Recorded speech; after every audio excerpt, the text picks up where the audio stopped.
Pernah merasa hidup seperti berjalan tanpa arah yang jelas? Seperti berada di kapal tanpa kompas, terombang-ambing mengikuti arus? Jangan khawatir, video ini akan mengajak kamu menyelami berbagai cara untuk mengenal diri sendiri lebih dalam. Dari menemukan passion, mengenali kekuatan, sampai menyadari apa yang benar-benar membuat kamu bahagia. Siap untuk memulai perjalanan seru menemukan versi terbaik dari dirimu? Yuk, kita mulai! 1. Mengenali apa yang kamu inginkan dalam hidup. Jadi, apa sih yang sebenarnya kamu inginkan dalam hidup? Jangan cuma jawab, aku pengen bahagia, atau aku pengen damai. Itu terlalu umum. Yuk, coba lebih spesifik. Bayangkan kehidupan ideal kamu dalam 10 tahun ke depan. Seperti apa tempat tinggalmu? Apa yang kamu lakukan setiap hari? Siapa orang-orang di sekitarmu? Kalau kamu merasa bingung, nggak apa-apa. Justru disinilah serunya. Coba tanyakan pada diri sendiri, apa yang benar-benar penting buat aku?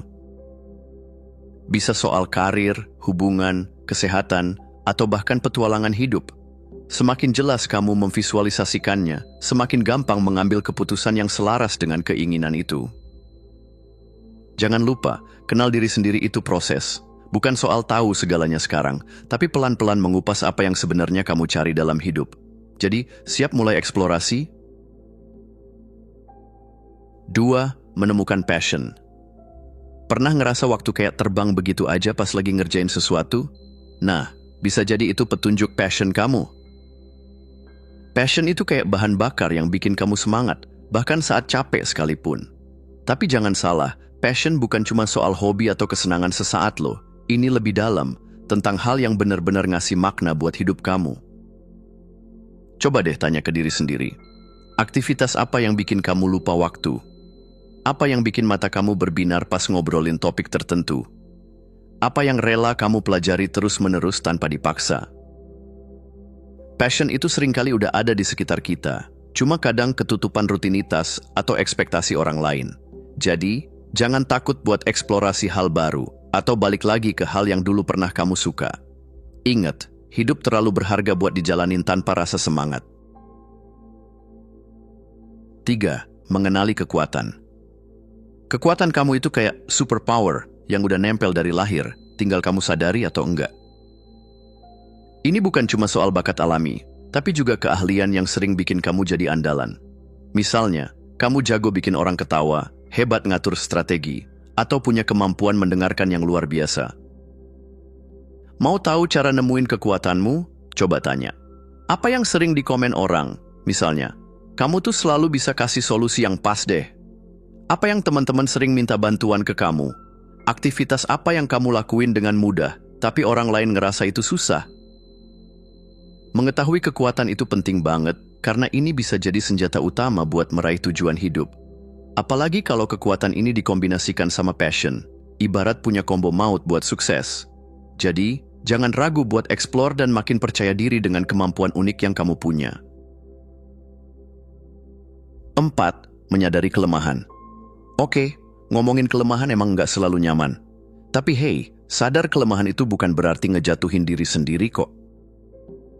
Justru ini langkah penting buat kenal diri lebih dalam. Kelemahan itu bukan cuma soal gue nggak jago di bidang ini, tapi lebih ke hal yang nggak kamu minati buat kuasai. Misalnya, kamu ngerasa bosen banget kalau harus ngurus detail administrasi, atau capek banget kalau disuruh tampil di depan banyak orang. Nah, itu tandanya mungkin bukan area kekuatanmu, dan itu nggak apa-apa. Terus, gimana caranya ngatasin? Bisa dengan identifikasi tugas yang bikin kamu tertekan atau males. Bisa dengan alihkan atau delegasikan. Nggak harus ngerjain semua sendiri kan? Cari orang yang lebih ahli di bidang itu. Atau bisa dengan fokus ke yang kamu kuasai. Daripada sibuk memperbaiki semua kelemahan, kenapa nggak makin tajam di kekuatanmu? Intinya, kelemahan itu bukan sesuatu yang harus ditutupi, tapi dipahami biar kamu bisa lebih bijak ngatur energi dan fokus ke potensi terbaikmu. 5. Menentukan nilai inti. Nilai inti itu kayak kompas batin yang nuntun kamu dalam ngambil keputusan. Ini bukan sekadar prinsip keren buat dipajang di biomedia sosial. tapi hal mendasar yang mencerminkan apa yang benar-benar penting buat kamu. Misalnya, kalau salah satu nilai inti kamu adalah kejujuran, kamu bakal cenderung menghindari situasi yang mengharuskan berbohong, meskipun itu kelihatan lebih gampang. Atau kalau kamu menjunjung tinggi kebebasan, mungkin kamu lebih nyaman di lingkungan yang nggak terlalu banyak aturan ketat. Terus, gimana cara nemuin nilai inti kamu? Coba tanya diri sendiri, hal apa yang bikin kamu bangga dan puas saat melakukannya? Kapan kamu ngerasa paling selaras dengan diri sendiri? Apa yang bikin kamu marah atau kecewa? Biasanya, itu terjadi saat nilai inti kamu dilanggar. Mengetahui nilai inti ini bikin kamu lebih pede dalam membuat keputusan dan menjalani hidup yang lebih autentik. Jadi, jangan ragu buat kenalin apa yang benar-benar penting buat dirimu, biar makin mantap melangkah. 6. Menemukan kebahagiaan. Kebahagiaan itu sebenarnya simple, tapi sering dibuat ribet. Banyak orang mikir kebahagiaan datang dari punya barang mahal, jabatan tinggi, atau pencapaian besar. Padahal, kebahagiaan sejati itu lebih soal perasaan, bukan benda atau status. Coba deh pikir, pernah nggak kamu ngerasa bahagia banget cuma karena momen sederhana kayak nonton sunset, ngobrol sama sahabat, atau ngerjain hobi favorit? Itu bukti kalau kebahagiaan datang dari pengalaman yang ngasih makna, bukan sekadar apa yang kamu punya. Terus, gimana caranya menemukan kebahagiaan yang autentik? Coba kenali apa yang bikin kamu benar-benar senyum lepas. Fokus ke hal yang bisa kamu kendalikan. Jangan ngegantungin kebahagiaan ke hal di luar diri kamu. Ingat, kebahagiaan itu pilihan. Kamu yang punya kendali buat ngeliat sisi positif dalam hidup, bahkan di situasi sulit sekalipun. Jadi, berhenti nunggu bahagia datang dari luar. Mulai ciptain sendiri kebahagiaanmu dari hal-hal sederhana yang bermakna. 7. Memahami pengorbanan yang siap dilakukan. Segala sesuatu dalam hidup itu ada harganya loh. Nggak cuma soal uang, tapi waktu, energi, dan kenyamanan juga termasuk pengorbanan. Mau sukses di karir, ya harus siap buat belajar terus, dan mungkin ngorbanin waktu santai. Mau tubuh sehat, ya harus rela ninggalin junk food favorit sesekali. Tapi tenang, pengorbanan itu bukan berarti menyiksa diri. Justru ini soal memilih dengan sadar apa yang layak diperjuangkan buat hidup yang kamu mau. Untuk memahami pengorbanan dengan bijak, tanya diri sendiri, apa yang benar-benar penting buat kamu? Apakah tujuan ini layak buat diperjuangkan? Setiap pilihan yang diambil berarti ninggalin pilihan lain. Siapkah kamu dengan konsekuensinya? Misalnya, ngejar karir sampai lupa kesehatan atau hubungan penting. Itu bukan investasi, tapi pengorbanan yang nggak sepadan. Intinya, pilih pengorbanan yang mendukung pertumbuhan kamu, bukan yang bikin kamu kehilangan jati diri. Karena kesuksesan sejati adalah yang bikin bahagia, bukan yang bikin lelah tanpa makna. 8. Menemukan hal yang membuat bersemangat. Hidup tanpa semangat itu kayak makan nasi tanpa lauk. Bisa aja sih, tapi hambar banget. Semangat adalah bahan bakar yang bikin kamu bangun pagi dengan energi dan antusiasme, bukan cuma sekadar bertahan hidup. Tapi, gimana cara nemuin hal yang bikin kamu bersemangat? Caranya bisa dengan mencoba hal baru.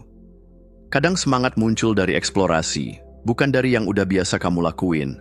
Berani keluar dari rutinitas. Kapan terakhir kali kamu ngerasa waktu berlalu begitu cepat saat ngerjain sesuatu? Itu bisa jadi petunjuk loh. Kalau kamu ngerasa hidup datar-datar aja, mungkin ada yang perlu dieksplorasi lagi. Semangat itu bikin hidup lebih berwarna dan tujuan jadi lebih jelas. Jadi, jangan ragu buat eksplorasi hal baru sampai nemuin apa yang benar-benar bikin kamu merasa hidup. 9. Mengidentifikasi kemalasan. Kemalasan itu kayak bayangan yang ngikutin diam-diam. Sering nggak kelihatan, tapi efeknya nyata. Tapi jangan buru-buru ngejudge diri sendiri. Kadang kita nggak benar-benar malas, cuma lagi kejebak dalam siklus penundaan atau kehilangan arah aja. Jadi, gimana cara bedain antara malas beneran dan sekadar butuh istirahat? Kalau penundaan itu kamu tahu harus ngerjain sesuatu, tapi terus bilang, nanti aja, akhirnya nggak jalan-jalan. Kalau malas yang terselubung itu diam-diam ngehindarin tanggung jawab dengan sibuk ngelakuin hal nggak penting seperti scroll medsos atau nonton video kucing. Kalau kurang motivasi itu mungkin yang kamu kerjain sekarang emang nggak sesuai sama tujuan atau minatmu. Untuk mengatasinya adalah mulai dari yang kecil. Gerakin diri dengan tugas simpel dulu. Kadang yang susah itu mulainya, bukan ngerjainnya. Kenali juga pemicunya. Apakah karena bosan, takut gagal, atau sekadar nggak tahu langkah berikutnya. Malas sesekali itu wajar kok. Bedakan antara istirahat yang sehat dengan menunda yang berlebihan. Ingat, yang penting bukan jadi sempurna, tapi terus bergerak maju meskipun pelan. 10. Mengakui kekuatan yang sebenarnya. Seringkali kita lebih fokus ke kekurangan daripada kekuatan kita kan? Kita sibuk mikir, aduh, ini gua nggak bisa, itu gua nggak bisa. Padahal sebenarnya, setiap orang punya kekuatan tersembunyi yang bisa diandalkan. Kekurangan memang ada, tapi yang lebih penting adalah kemampuan kita buatan menghargai dan menggunakan kekuatan yang kita punya. Coba deh refleksi sejenak. Apa tantangan yang udah berhasil kamu lewatin? Itu bisa jadi tanda kekuatan kamu yang sesungguhnya. Apa yang orang lain sering puji tentang kamu? Bisa jadi itu adalah keunggulan yang kamu abaikan. Perlakukan diri kamu dengan hormat. Jangan ragu untuk merayakan pencapaian kecil dan besar. Mengakui kekuatanmu nggak berarti jadi sombong, tapi lebih ke memahami siapa diri kita dan apa yang bisa kita lakukan. Jangan takut untuk berdiri dengan percaya diri, karena kekuatan itu ada dalam diri kita semua. 11. Menentukan lingkungan yang paling mendukung. Lingkungan itu ibarat tanah tempat kita tumbuh. Kalau tanahnya subur, kita bisa tumbuh dengan maksimal. Tapi kalau tanahnya keras dan tandus, ya kita bakal kesulitan berkembang. Jadi penting banget buat pilih lingkungan yang mendukung pertumbuhan kamu. Coba deh evaluasi sekitar kamu. Apakah orang-orang di sekitarmu memberikan energi positif? Atau justru bikin kamu merasa rendah diri? Apakah lingkungan kerjamu atau tempat tinggalmu bikin kamu merasa nyaman dan produktif? Apakah ada ruang untuk berkembang? Kalau lingkungan kamu stagnan, bisa jadi kamu juga ikut kejebak dalam rutinitas yang nggak berkembang. Lingkungan yang mendukung itu bisa jadi orang-orang yang memberi inspirasi, tempat yang bikin kamu produktif, atau situasi yang ngebantu kamu berkembang. Kadang, lingkungan juga bisa jadi tempat kita mencari tantangan dan kesempatan baru. Jadi, jangan ragu untuk pindah atau mengubah apapun yang nggak mendukung kamu untuk menjadi versi terbaik dari diri sendiri. 12. Mengenali orang yang selaras. Kamu pernah nggak merasa kayak ikan yang lagi berenang di kolam yang salah? Iya, kayaknya hidup jadi lebih berat karena dikelilingi orang yang nggak nyambung sama visi dan energi kamu. Nah, makanya penting banget buat kenali orang-orang yang selaras denganmu. Mereka yang bikin kamu merasa nyaman dan penuh energi, bukan yang malah bikin kamu merasa tersedak. Cara nemuin orang yang tepat adalah perhatikan vibe mereka. Kalau kamu merasa lebih semangat, positif, dan terinspirasi saat berinteraksi dengan mereka, berarti itu orang yang cocok. Mereka bukan cuman yang ngomong iya terus, tapi juga yang berani ngasih kritik membangun buat bikin kamu berkembang. Jauhi orang yang toksik, orang yang sering bikin kamu merasa tertekan, pesimis, atau bahkan nggak dihargai, mendingan jauhin aja. Kehidupanmu berharga untuk diisi dengan orang-orang yang benar-benar menghargai dan mendukung perjalananmu. Ingat, hidup itu bukan soal jumlah teman, tapi kualitasnya. Dikelilingi orang yang selaras dengan tujuan dan nilai kamu, bisa ngebantu kamu mencapai hal-hal hebat dalam hidup. 13. Mengembangkan kemampuan untuk memotivasi diri sendiri. Motivasi itu seringkali datang dan pergi kayak cuaca. Kadang kita semangat banget, kadang juga bisa tiba-tiba malas banget kan? Tapi jangan khawatir, motivasi itu bisa dipupuk, dan yang penting adalah konsistensi dalam langkah kecil yang kamu ambil setiap hari. Jadi gimana caranya biar tetap termotivasi? Mulailah dengan langkah kecil, fokus untuk melakukan sesuatu, sekecil apapun, setiap hari. Misalnya, baca 1 halaman buku atau jalan 10 menit. Ini bisa membangun momentum yang lama-lama bikin kamu makin semangat. Temukan alasan kuat buat bertindak. Kenapa kamu mau mencapai tujuan itu? Kalau kamu punya alasan yang jelas, bahkan di hari-hari buruk pun kamu tetap punya dorongan untuk melangkah maju. Jangan tunggu motivasi datang. Seringkali, kita nunggu semangat datang dulu baru bertindak. Padahal, yang benar itu bertindak dulu, dan motivasi itu akan mengikuti. Fokus pada kemajuan, bukan kesempurnaan. Setiap langkah, sekecil apapun, itu adalah kemajuan. Jangan terlalu keras sama diri sendiri kalau hasilnya nggak langsung sempurna. Jadi, jadikan diri kamu sumber motivasi terbesar. Ingat, perjalananmu bukan soal seberapa cepat, tapi soal seberapa konsisten kamu melangkah. 14. Mengukur perjalanan. Seringkali kita terlalu fokus pada tujuan akhir dan lupa merayakan langkah-langkah kecil yang sudah kita ambil. Kalau kamu nunggu sampai semuanya selesai baru merasa puas, bisa jadi kamu bakal kehabisan waktu buat menikmati perjalanan itu sendiri. Jadi, yuk mulai untuk mengukur perjalananmu, bukan cuma fokus pada garis finish. Untuk caranya, lakukan refleksi secara teratur. Luangkan waktu untuk melihat kembali sejauh mana kamu sudah berkembang. Jangan cuma lihat hasil akhir, tapi juga proses yang sudah kamu jalani. Kamu pasti udah banyak belajar sepanjang jalan. Set target jangka pendek. Misalnya, hari ini apa yang bisa kamu capai? Besok, apa lagi yang bisa kamu tingkatkan? Dengan target kecil yang tercapai, kamu akan merasa lebih puas dan termotivasi untuk terus maju. Jangan lupa rayakan kemajuan, sekecil apapun. Kalau kamu sudah mencapai sesuatu, meskipun kecil, beri penghargaan pada diri sendiri.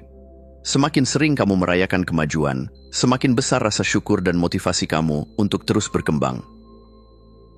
Gunakan kemajuan sebagai bahan bakar. Setiap langkah kecil yang kamu ambil adalah bahan bakar untuk langkah selanjutnya. Ingat, sukses itu dibangun dari proses yang konsisten.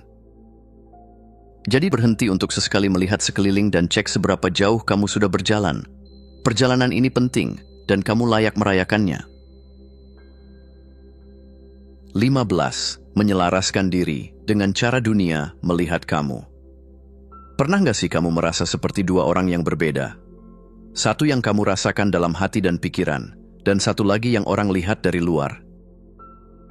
Nah, saat kamu nggak sejalan antara apa yang kamu rasakan dan apa yang orang lihat, hidup bisa terasa seperti berjalan di jalan yang berbatu.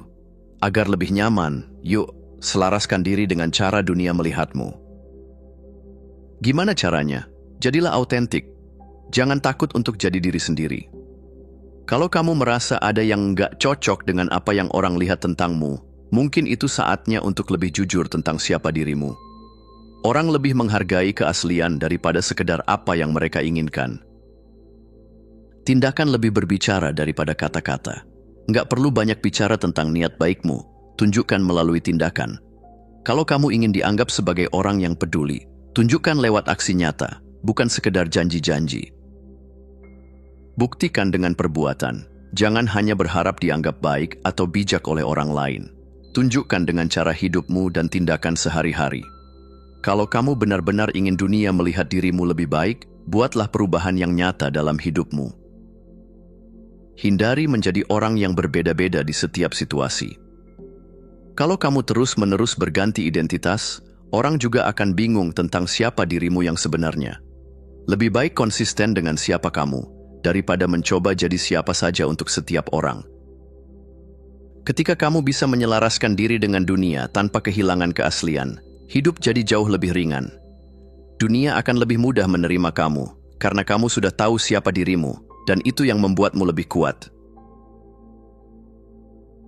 16. Mengetahui apa yang tidak ingin kamu jadi. Terkadang, cara terbaik untuk mengetahui apa yang kita inginkan dalam hidup adalah dengan menyadari apa yang tidak kita inginkan.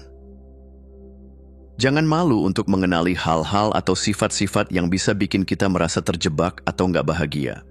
Dengan begitu, kita bisa fokus untuk menghindarinya dan memilih jalur yang lebih sesuai dengan tujuan kita.